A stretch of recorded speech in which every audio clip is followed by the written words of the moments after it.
लगभग 1 मिनट। रात के ठीक 11 बजे थे। चारों तरफ घना अंधेरा छाया हुआ था। जंगल के बीच से गुजरती सुनसान सड़क पर एक लाल एसयूवी तेजी से आगे बढ़ रही थी। कार के अंदर रोहन गाड़ी चला रहा था, जबकि अमन और करण पीछे बैठकर पुराने स्कूल के दिनों की मजेदार बातें कर रहे थे। अमन हंसते हुए बोला, याद है स्कूल में करण एक बिल्ली से डरकर पेड़ पर चढ़ गया था? रोहन जोर से हंस पड़ा। और पूरा स्कूल उसे नीचे उतारने आया था। करण शर्माते हुए बोला, अरे छोड़ो यार, पुरानी बातें मत याद दिलाओ। तीनों जोर जोर से हंसने लगे।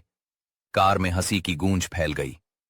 अचानक बिना किसी वजह के कार के अंदर का माहौल बदल गया। हवा बर्फ जैसी ठंडी हो गई। रोहन ने तुरंत एसी की तरफ देखा। अरे एसी तो बंद है, फिर इतनी ठंड कैसे हो गई? अमन ने दोनों हाथ रगड़ते हुए कहा, यार मुझे तो सच में अजीब लग रहा है। तभी करण का चेहरा अचानक सफेद पड़ गया। वो कांपती आवाज में बोला, रोहन, अभी अभी किसी ने मेरे कंधे पर हाथ रखा था। रोहन और अमन ने तुरंत पीछे मुड़कर देखा, लेकिन वहां कोई नहीं था। कार फिर से आगे बढ़ने लगी, मगर अब तीनों की हंसी पूरी तरह गायब हो चुकी थी। कार के अंदर गहरा सन्नाटा छा गया था। कुछ देर पहले तक जो तीनों हंस रहे थे, अब किसी की भी बोलने की हिम्मत नहीं हो रही थी। रोहन ने माहौल हल्का करने की कोशिश की। करण, तू भी ना, डराने के लिए कुछ भी बोल देता है। लेकिन करण की नजर अब भी पीछे की सीट पर टिकी हुई थी। मैं मजाक नहीं कर रहा, किसी ने सच में मेरे कंधे को छुआ था। अमन पीछे मुड़कर पूरी सीट देखता है। यहां तो कोई नहीं है, शायद तुझे वहम हुआ होगा। तभी टिक टिक टिक, कार की छत से किसी के धीरे धीरे उंगलियां चलाने जैसी आवाज आने लगी। तीनों ने एक साथ ऊपर देखा। आवाज अचानक बंद हो गई। रोहन ने गहरी सांस ली और गाड़ी की रफ्तार बढ़ा दी। उसी समय कार की हेडलाइटें तेजी से टिमटिमाने लगीं। डैशबोर्ड की सारी लाइटें एक एक करके बुझने लगीं। इंजन ने अजीब सी आवाज निकाली और अगले ही पल कार जंगल के बीचों बीच अपने आप बंद हो गई। चारों तरफ ऐसा सन्नाटा था कि सिर्फ उनकी तेज धड़कनों की आवाज सुनाई दे रही थी। जंगल की सड़क। रोहन ने कई बार कार स्टार्ट करने की कोशिश की।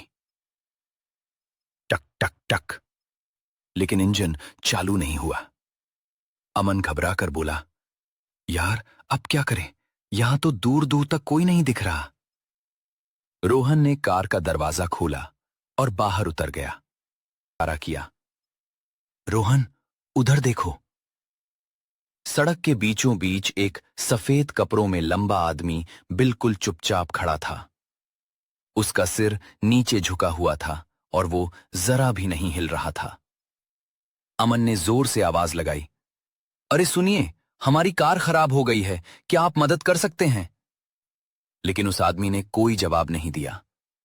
कुछ सेकंड बाद उसने धीरे धीरे अपना सिर उठाया और बिना कुछ बोले जंगल की तरफ चलने लगा। रोहन चिल्लाया, रुकिए, मत जाइए।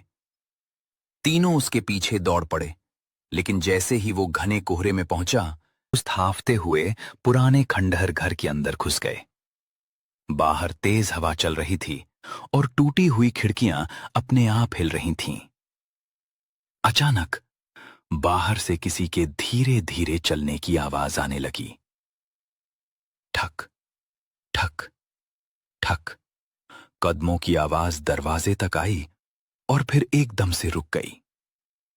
पूरे घर में गहरा सन्नाटा छा गया। रोहन ने हिम्मत करके धीरे धीरे दरवाजा खोला। बाहर कोई नहीं था। तीनों ने राहत की सांस ली, लेकिन जैसे ही वे पीछे मुड़े, कमरे के अंधेरे कोने में एक चौथा आदमी खड़ा था। उसका चेहरा पूरी तरह काला था और उसकी सफेद चमकती आंखें सीधे उनकी तरफ देख रही थीं। वो बिना पलक झपकाए मुस्कुराने लगा। अचानक पूरे घर में उसकी डरावनी हंसी गूंज उठी। तीनों जोर से चीखे और स्क्रीन पूरी तरह काली हो गई। कहते हैं उस जंगल में आज भी 3 लोग कभी अकेले नहीं चलते। उनके साथ हमेशा एक चौथा आदमी भी होता है।